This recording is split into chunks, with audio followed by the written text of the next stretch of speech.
Avant de vous précipiter, Gérard, analysez la situation, car contester seul un vice de forme n'est pas si simple. Dans tous les cas, vous avez eu les bons réflexes en réclamant la photo et en vérifiant l'avis de contravention.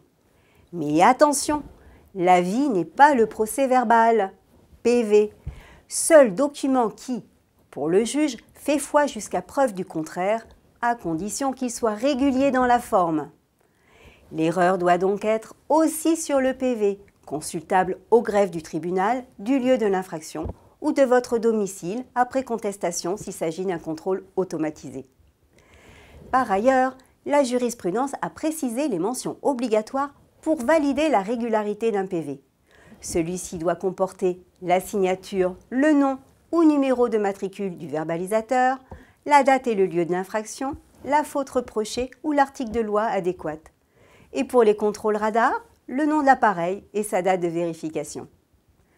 Concernant la localisation, aucune erreur n'est permise. La jurisprudence est constante.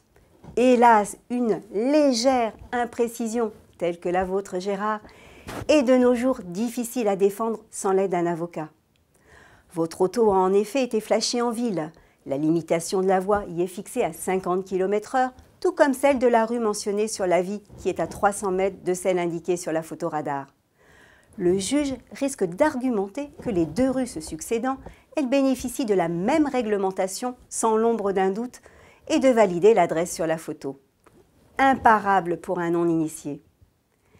Il eût été plus facile d'obtenir la nullité du PV si la rue n'avait pas existé dans la commune ou si un défaut du code postal avait engendré un doute sur le lieu à cause d'une ville homonyme par exemple.